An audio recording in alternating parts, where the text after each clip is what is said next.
नमस्कार दोस्तों, साथी संदेश लाइव में आपका स्वागत है। मैं इस वक्त जहां खड़ा हूं, आप मेरे पीछे एक बोर्ड देख पा रहे होंगे जिसमें लिखा है एमजी रोड। एमजी रोड कहां है, क्या है, हम आपको बताते हैं। और उसके पहले आपको ये रोड दिखाना चाहेंगे हम। ये रोड अवंती बाई चौक से सीधा आ रहा है, शंकराचार्य हॉस्पिटल से होता हुआ, और ये रोड सीधा निकल जाता है जुनवानी को।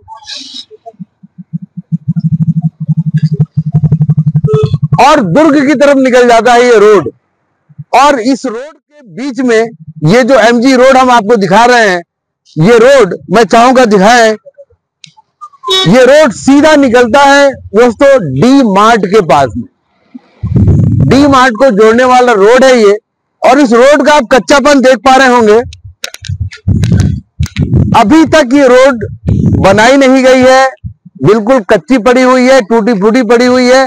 और यहां से आने जाने वाला हर आदमी बहुत ही परेशान होता है, क्योंकि गर्मी हो या ठंड हो, धूल इतनी उड़ती है कि सांस लेना दूभर हो जाता है। ये वही एमजी रोड है जिसकी हम बात कर रहे हैं। मैं अभी जहां खड़ा हूं, यहां पे गड्ढा है। बरसात आने वाली है, गर्मी के बाद बरसात लगने वाली है। गर्मी के ये 2 महीने 3 महीने धूल में कटेंगे, और उसके बाद ये रोड चलने लायक भी नहीं बचेगा, क्योंकि इस रोड में पानी इतना भर जाएगा, कीचड़ इतना हो जाएगा कि ये रोड दिखेगी ही नहीं।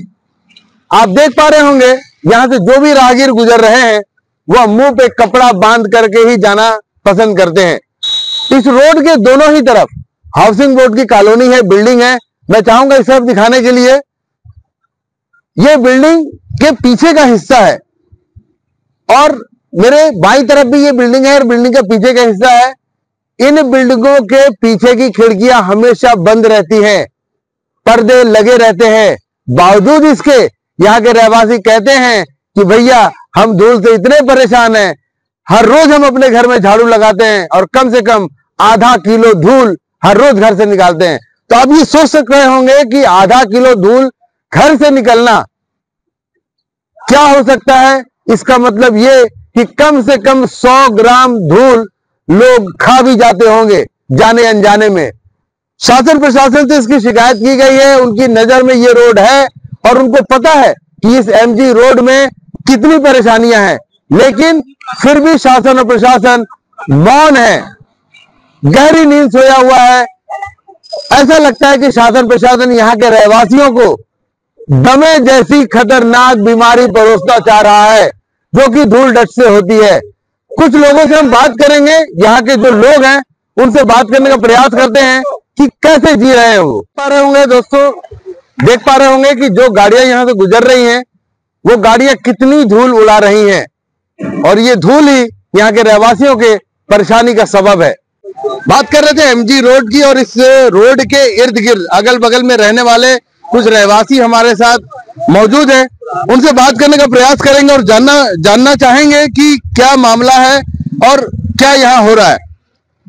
स्वागत है अंकल जी। यहाँ बताएंगे आपको पहले। मेरा नाम रमेश नामदेव है। मैं यहाँ मैंने पिछले 4-5 साल से रह रहा हूँ। यहाँ देख रहा हूँ कि इस तरफ बहुत धूल ही धूल रहती है।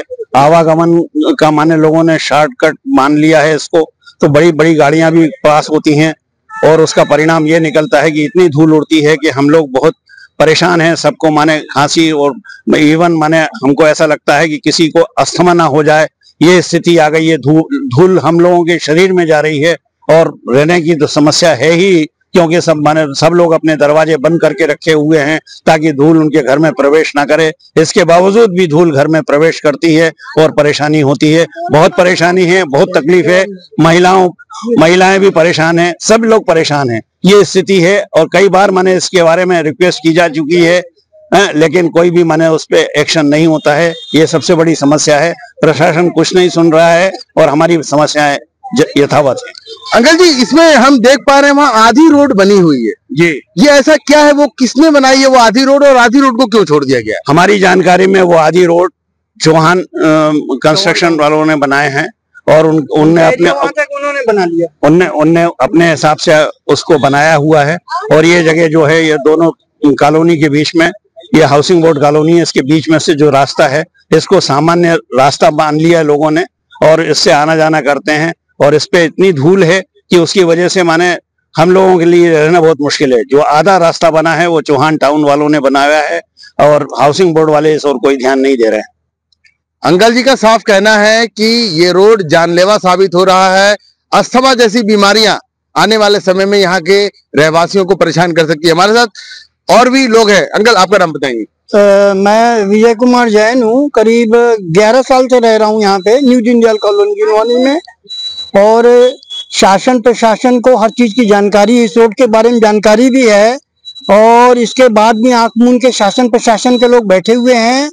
और यहाँ तक कि जो शासन प्रशासन के लोग हैं, जो जोन कमिश्नर वगैरह हैं, वो यहाँ का दौरा भी कर चुके हैं, वो देख के भी गए हैं। इसके बावजूद भी कोई कार्रवाई नहीं किए हैं। और क्या विडंबना है, क्या विडंबना है। अंकल जी ने साफ कहा है कि नगर निगम के अधिकारी, जोन के कमिश्नर, जोन के अधिकारी सभी यहाँ पर मुआयना करने आ चुके हैं, अपना अपना भ्रमण कर चुके हैं, लेकिन बावजूद इसके वापस जाके गहरी नींद में सो चुके हैं। क्या चाहते हैं अंकल जी आप लोग? हम लोग चाहते हैं कि ये रोड का जो डामरीकरण आधा हुआ है, आधा जो छूटा है, वो पूरा होना चाहिए। क्योंकि वो चौहान टाउन वालों का एरिया है, उन्होंने अपना पूरा डामरीकरण वहां तक कर दिया। देख लीजिए, आपके सामने स्थिति है। और यहाँ पे ये इसका डामरीकरण निहायत इसलिए भी जरूरी है क्योंकि इसका जो धूल है दोनों कॉलोनी में उड़ रहा है। कपड़ा जो सुखा रहे हैं, कपड़े तक भी धूल बैठ रही है, घर के अंदर धूल उड़ रही है। हम लोगों को मतलब आने वाले समय में इस धूल के चलते कोई बीमारी का सामना न करना पड़े। हम लोग की जो एज है, मतलब आप ये कहना चाह रहे हैं कि खाने पीने के साथ में कम से कम धूल भी आप खा रहे हैं? बिल्कुल खा रहे हैं, बिल्कुल खा रहे हैं। ये तो भाई रोज उड़ रही है और 24 घंटे इसमें गाड़ियों का आना जाना है। बड़ी गाड़ियां भी पार हो रही हैं। बड़ी गाड़ी पार होती है तो पूरा धूल जो है, कार वाले जो है अपना भगा के कार ले जाते हैं। और कहाँ धूल उड़ रही है, किसके घर में जा रही, कोई लेना देना नहीं है। और शासन प्रशासन को हर पूरी जानकारी है।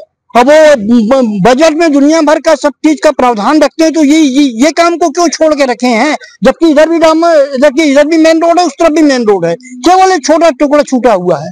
हाउसिंग बोर्ड ने घर बना दिया, कॉलोनी बना दी, लोगों को आवंटित कर दिया, लोग रहने आ गए, लेकिन एक जानलेवा दर्द भी छोड़ दिया हाउसिंग बोर्ड ने, वो ये एमजी रोड के नाम से। और भी बात करने का प्रयास करते हैं, हमारे साथ और भी लोग हैं। जी भाई साहब, बताएंगे ये एमजी रोड जी, जैसा हम देख पा रहे हैं काफी व्यस्त होता जा रहा है, क्या स्थिति है इसकी? सर देखिए, मेरा नाम विकास नायर है और ये एमजी रोड अभी बहुत ज्यादा पॉश रोड बन गया है। कारण इसका कि यहाँ पर लगा हुआ है डी मार्ट है, जिसकी वजह से यहाँ पर 24 आवर्स आपको गाड़ी का आवागमन रहता है। और यहाँ पर जो ये जो स्पेस छूटा हुआ है, ये बारिश में तो और बुरी परिस्थिति हो जाती है। कितने गिरते लोग हैं, कितना एक्सीडेंट हुआ है, कई बार यहीं पर ही एक्सीडेंट हुआ है। प्लस ये कॉलोनी, दोनों कॉलोनियों के बीच का ये रोड है और इसमें कॉलोनी वाले इतने परेशान हो गए। हम तो यहाँ पर कई बार पत्थर भी रख चुके हैं ताकि मत पार हो यहाँ से कोई, लेकिन कोई यहाँ पर सुनवाई नहीं है, किसी की भी सुनवाई नहीं है। यहाँ कंटिन्यूस गाड़ियां चलती, देखिए अभी भी धूल कितना उड़ रहा है। और ये ऐसा नहीं है, ये आपका गर्मी में तो अभी और बद से बदतर हालत होने वाला है। मई जून में आप बारिश में तो पूरा कीचड़ रहता है और अभी धूल की वजह से तो ना लोग सांस ले पा रहे हैं। और खाना के साथ में क्या है, तो पूरा धूल ही खा रहे हैं। आप घर के बाहर देखिए, घर अंदर देखिए, पूरा परत जमा रहता है। With in half an hour आप झाड़ू लगा करके वापस से करिए, फिर वैसा हो जाता है। तो आई थिंक सो कि प्रशासन को इस पर ध्यान देना चाहिए। और मेरे हिसाब से ये यहाँ कॉलोनियों में कम से कम 800 से ज्यादा परिवार रहते हैं। बच्चे हैं, बुजुर्ग हैं, महिलाएं हैं, जो क्या बोलते हैं इस परिस्थिति से गुजर रहे हैं। और उस ओर थोड़ा सा ध्यान दे प्रशासन और इस रोड को कम से कम जितनी जल्दी से जल्दी हो सके इसको दुरुस्त करने का कष्ट करें। सभी लोगों का साफ कहना है, खाने के साथ में धूल खाने को मिल रही है। तबीयत कब किसकी कैसे खराब होगी कोई नहीं जानता और शासन प्रशासन आंखें मूंदे बैठा है। हमारे साथ और भी लोग हैं। जी, आपका नाम बताएंगे? मैं प्रकाश आंडे हूँ। अभी 3 महीने से यहाँ 132 नंबर क्वार्टर लिया हूँ। मैं इतनी परेशानियां हैं कि मुझे कार दौड़ने वाले तो देखो वहाँ पत्थर रखना पड़ा कि गाड़ी धीरे चलाए, मगर लोग धीरे चलने का नाम नहीं ले रहे हैं। और धूल और ये बहुत परेशानी है। बरसात में सब घरों में। उधर से उन लोगों ने रोड ऊंचा कर दिया है, चौहान वालों ने, तो वो जो पानी है पूरा भर के क्वार्टरों में आ रहा है। ये बहुत बड़ी परेशानी है। अभी ये देखिए दोस्तों, बताया जा रहा है कि बरसात के दिनों में ये रोड में जमा होने वाला पानी भी जो इस रोड के अगल बगल कॉलोनी है, उस कॉलोनी के घरों में घुस रहा है। और भी हमारे साथ है भाई, आएंगे आप। किस तरह की परेशानी और कहाँ कहाँ आप लोगों ने आवेदन किया है? मैं दीपक कुमार गुप्ता, यहाँ हमारी दुकानें हैं। काम करने में बहुत तकलीफ होता है। हम लोग दुकान 9-10 बजे तक खुलना चाहते हैं, लेकिन हम 7:30-8 बजे तक ही बंद करके निकल जाते हैं। धूल की वजह से काम नहीं कर पाते और काफी सारा दिक्कतों का सामना करना पड़ रहा है। धूल तो इतना अधिक है कि पूछो मत। गाड़ी वड़ी अपन गाड़ी के काम करते हैं, थोड़ा भी अपन कुछ भी करते हैं, पूरा धूल डस्ट लग जा रहा है। काम करने में भी कभी कभी तो एक हफ्ता दुकान बंद कर देते हैं धूल की वजह से। धूल की बहुत ज्यादा समस्या है, बहुत ज्यादा दिक्कतें हैं। रहवासी यहाँ के, चाहे वो घरों में रहते हो, चाहे यहाँ के कॉमर्शियल कॉम्प्लेक्स में अपनी दुकानें चलाते हो, सभी धूल डस्ट से परेशान है। भाई साहब बताएंगे। मेरा नाम विवेक चंदेल है। मैं यहाँ पे मेडिकल चलाता हूँ। ये क्या है, सबसे शुभम के मार्ट और यहाँ पे डी मार्ट जब से ओपन हुआ है तब से रोड सेंट्रल रोड बन चुका है। जैसे जुनवानी वाले लोग हैं, दुर्ग वाले लोग हैं, सब यहीं से जाना पसंद करते हैं। और पीछे हरिनगर है तो सब लोग के शॉर्टकट यूज होता है। तो ये यूज ना इस कंपेयर से इससे ज्यादा यूज करने के लिए ज्यादा लोग ना यहाँ पे यूज करना चालू कर दिए, जिससे रोड 24 घंटा ना बिजी रहता है और धूल बहुत ज्यादा होता है। हम लोग मेडिकल में डेली हम लोग ना डस्टिंग करते हैं, लेकिन डेली कम से कम 1 महीने का धूल 1 दिन में हो जाता है। चलिए, आप जैसा बोल रहे हैं कि आप मेडिकल स्टोर चलाते हैं, आप बताइए कि ये स्थिति जो है, इतनी धूल है, लोग यहाँ के कह रहे हैं कि हम धूल खाते जा रहे हैं, आप ये क्या तबीयत पे क्या असर पड़े? आप शाम के समय में देखिएगा, नॉर्मल लोग जिसका कोई प्रॉब्लम नहीं, वो लोग भी यहाँ पे ना रह नहीं पाते, बिना मुंह ढके यहाँ से कोई जा नहीं पाते शाम को। तो ऐसे में क्या बीमारियां हो सकती हैं लोगों को? अस्थमा है, दमा है, तो कई लोग को कफ का प्रॉब्लम बहुत ज्यादा आ जाता है। इससे डस्ट से ये प्रॉब्लम आना कंपलसरी है। मेडिकल स्टोर चलाते हैं भाई साहब, और इन्होंने बताया है मेडिकल स्टोर चलाने के नाते कि किस तरह की बीमारियां यहाँ पर होती हैं।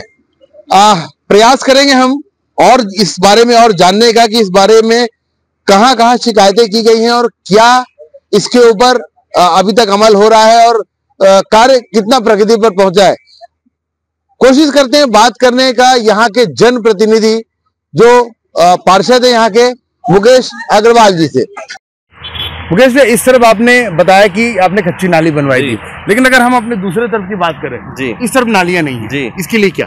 इसके लिए अभी कुछ नहीं है, अभी तो पहले रोड हो रहा है। लेकिन जैसे मैंने आपको बताया ना, जिस दिन वो नहर का रास्ता खुल जाएगा, पानी इस नाली में भी नहीं आएगा। हमको इधर की जरूरत ही नहीं है।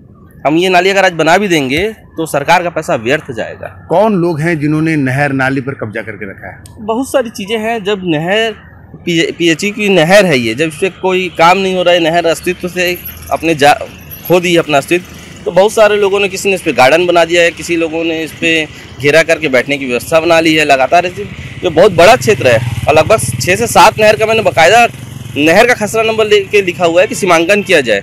ये खाली इस कॉलोनी यहीं की बात नहीं है, अन्य कॉलोनी में भी स्थिति है कि उसके कारण कॉलोनी में पूरा पानी भर रहा है। मतलब ये कहा जा सकता है कि नगर निगम और शासन प्रशासन की उदासीनता की वजह से, संधारण नहीं करने की वजह से, नहरों को नहीं सहेजने की वजह से आज लोगों ने नहर पे कब्जा कर लिया है।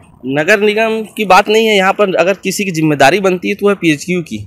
नहर जो होता है वो पीएचक्यू का भाग है। उनको खुद को देखना चाहिए कि हमारी जमीन पे कौन कब्जा कर रहा है, उसको हम कैसे खाली कराएं। और जब वो नहर अपने अस्तित्व में आ जाएगी तो पानी जो सरकार ने व्यवस्था बनाई है, दुर्ग नगर निगम पानी जो पाइप लाइन डल के एनएच के नीचे से है, कुछ तो व्यवस्था होगी, तब तो उस पाइपलाइन को डाला गया था।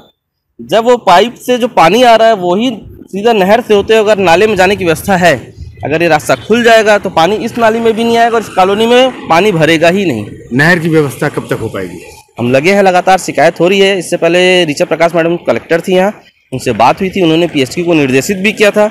और आपको याद होगा कुछ समय पूर्व अभी यहाँ इलेक्ट्रिक बस का जो उद्घाटन हुआ था, जो डिपो बन रहा है, उस दिन हमारे दुर्ग नगर निगम के कमिश्नर और भिलाई नगर निगम कमिश्नर थे। उस दिन भी मैंने मैडम से निवेदन किया था। मैडम ने दोनों कमिश्नर साहब को बोला था इसको एक बार आप लोग करा के जो जो हो सकता है उसको क्लियर कराइए, और उस दिन आदेश किया था। चूँकि अब मैडम का ट्रांसफ़र हो चुका है, नए कलेक्टर साहब आ चुके हैं, अब हम उनके संज्ञान में इस बात को लाने जा रहे हैं बहुत जल्द। मैंने ड्राफ्टिंग कर ली है लेटर को, एक बार और हो सकता भी जैसे अगले सोमवार मंगलवार को जब भी साहब बैठेंगे उनसे समय लेके जाके उनके सामने इस गंभीर विषय को रखेंगे पूरा, और जल्द से जल्द इसका सीमांकन करा के इसको खाली कराने का प्रयास करेंगे।